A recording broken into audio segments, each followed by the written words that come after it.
در هیچ کجای قرآن خداوند اعلام نکرده که من همراه ظالمینم. شنیدید خدا بگه ان الله مع الظالمین مع المنافقین مع المستکبرین مع المسرفین؟ نگفته. این سندیت رو به هیچ احدی نداده که کسی رو خدا حساب باز بکنه. هیچ ظالمی نمیتونه روی خدا حساب باز کنه. همونطوری که در وصف حضرت علی میگن هیچ ظالمی طمع نکرد که یک روزی حضرت علی در صفش قرار بگیره. میگن هیچ ظالمی طمع نکرد. فرقی نمیکنه، همه یاران پیامبر اینطوری بودن و هیچ مظلومی هیچ موقع ناامید نشد که یه روزی این بزرگواران پشتشو خالی بکنه. اشداء علی الکفار رحماء بینهم. خداوند این سندیت رو به هیچ ظالم و منافق و کافری نداده، اما این سندیت رو به مؤمن داده، به محسن داده، به نیکوکار داده، به کسی که نیت خدایی داده. دیگه چه سندی میخوایم برای تقویتمون؟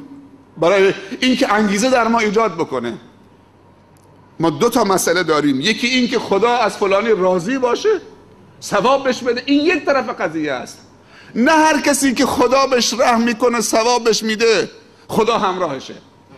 خوب دقت بکنید، این که خداوند به کسی ثواب میده فرق تا این کسی که خداوند معیتشو بهش داده. شاید ثواب به هر کسی هم بده. هر انسان خوبی که امر به معروف و نهی از منکر هم نمیکنه خدا ثواب بهش میده. هر کسی نماز شخصی خودش خوند خدا بهش ثواب میده. هر کسی تو خونش تلاوت قرآن کرد خدا بهش ثواب میده. هر کسی روزه پنجشنبه دوشنبه گرفت خدا ثواب بهش میده. هر کسی تسبیح دستش گرفت تو خونه نشست ذکر کرد 1000 بار 10,000 بار خدا بهش ثواب میده. اما معیت نداره. معیت فقط برای دعوتگرانه. معیت خدا فقط برای کسانی است که برای بندگان خدا قدم برمیدارن. معیت برای مصلحین اجتماعی برای رضای خداست. معیت برای مبلغینه. معیت یه چیز دیگه است. حالا این معیت تاجر دعوتگر میتونه داشته باشه، عالم دعوتگر میتونه داشته باشه، معلم دعوتگر میتونه داشته باشه، دانشجو میتونه داشته باشه، ورزشکار. هر کسی در جامعه برای رشد بندگان خدا در کنار مسائل و عبادت‌های شخصی خودش و فردی خودش داره تلاش میکنه موفقه. معیت خدا همراهشه. حضرت موسی وقتی به قوم بنی اسرائیل گفتن که به بنبست ما را آوردید، به بنبست ما را قرار دادید، گفت کلا ان معی ربی سیهدین. تمام شد و رفت. متردد نشید. کلا ان معی ربی.